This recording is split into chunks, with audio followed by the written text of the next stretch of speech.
Welcome to my channel, The Binge Eating Therapist. I'm Sarah, former binge eater turned psychotherapist, and my mission is to use this space to bring content to you to help you understand your struggle with food and break free from binge eating. Today I want to talk about sugar and this idea that we could be addicted to sugar. For many years I thought that I was, particularly when I was in Overeaters Anonymous. It was all about the addiction model, and that certain substances we are powerless over, so therefore the only answer is complete abstinence from whatever it is that we're addicted to. This was extremely problematic for me, because what it meant was that I believed the answer was to never eat sugar. So that was my quest for probably many years. So I can honestly say that I have tried to completely quit sugar maybe thousands of times, because every day I was saying to myself that from tomorrow I was never going to eat sugar again, and it made my binge eating worse. So I'm not going to do a video here about looking at the research or trying to dissect whether sugar addiction could be a thing. I'm much more interested in what is actually helpful, what is going to make you free. If you believe you are addicted to sugar, that is your experience and that is your belief, and you quit sugar and you feel better and you feel free, crack on.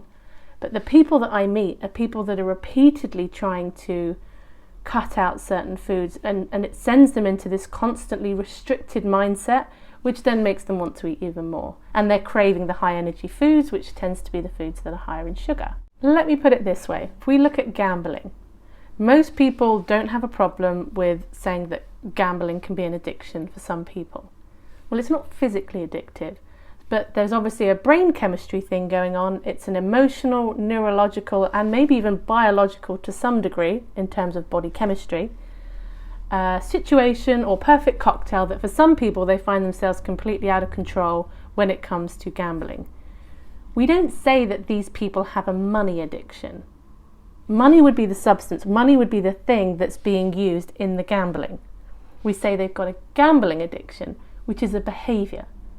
So the behaviour, any behaviour in theory, that becomes tied into our reward systems and the way we use it, perhaps where we feel out of control and it starts to have a negative impact, and despite repeated attempts to stop, we just don't seem to be able to. Any behaviour can be that. If we translate that to food, look at gambling and money, are we talking about then eating and sugar?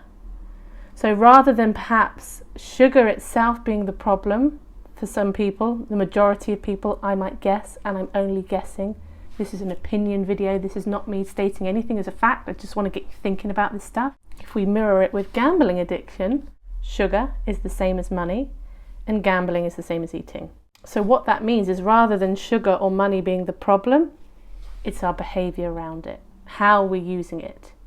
So when sometimes people will say to me they're convinced they're addicted to sugar, I might ask them, are there any situations where you've eaten sugar and actually you do feel okay?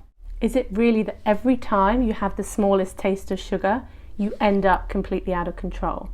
And for a lot of people that's not the case. I know for me that if I consume sugar in a certain state, in a certain mood, in a place of agitation, which I might call a binge urge, it's going to be problematic. So binging, we know it can be a way of coping. It can be extremely compulsive. You feel like you're completely out of control, and despite repeated attempts to stop, you don't seem to be able to. So yes, I think binge eating can be an addiction. The act of binge eating, just like the act of gambling, can be an addiction. But binge eating gets extremely complicated because it's tied in with our survival drive. We have appetites, strong appetites, and desires to eat.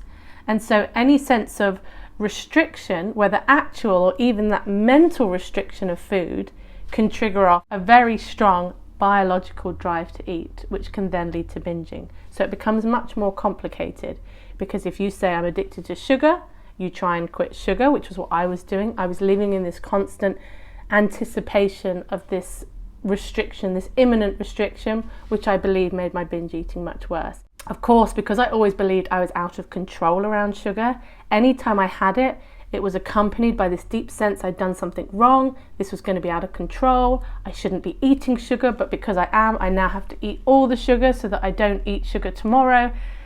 And there was a lot of that going on as well. So we can argue back and forth whether sugar addiction is real, whether binge eating is an addiction, but ultimately it comes down to how do you need to think about your problem in order to find freedom, in order to get to a place where you can find balance and calm around food. If looking at it as an addiction does that for you, great, crack on. You get to frame your problem however you need to in order to get through it. The pitfalls of the addiction model is that the solution is normally abstinence. And abstinence can be problematic around food because it can trigger restriction. However, if you can become much more clear about when you are using binge eating or using food in an addictive way, just as we can use money in an addictive way, we don't say to gamblers, you're never allowed to touch money, you're never allowed to spend money or make money or interact with money.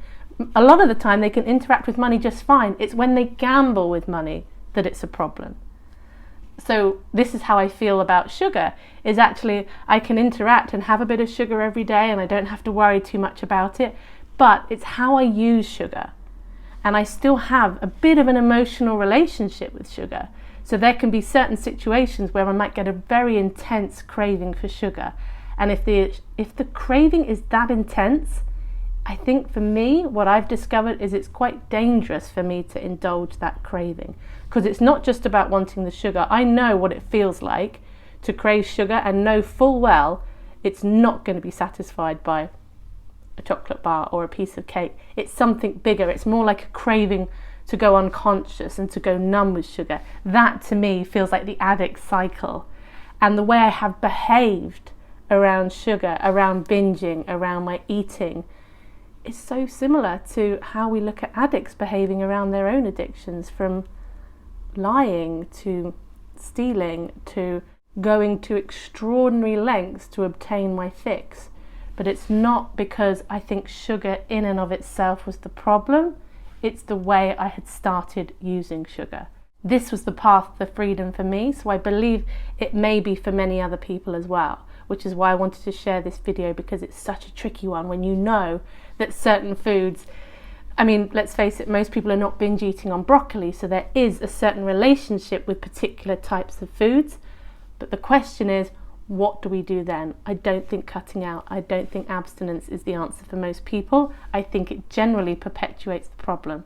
However, I am up for anybody finding anything that works for them, so let me know what you think. Do you think you are addicted to certain foods? Do you use the term addiction when you're talking about your binge eating? What does it even mean to you? Because actually the DSM-5, which is the mental health book of diagnoses, they've got rid of the word addiction. They don't use it because it's actually very problematic to accurately define and to diagnose someone as having an addiction. So even alcohol is called alcohol use disorder. Gambling is called gambling disorder. This word addiction can be quite problematic because it depends how we're using it and what it means to us. So share your thoughts. Thanks for being here, and I'll see you on the next video.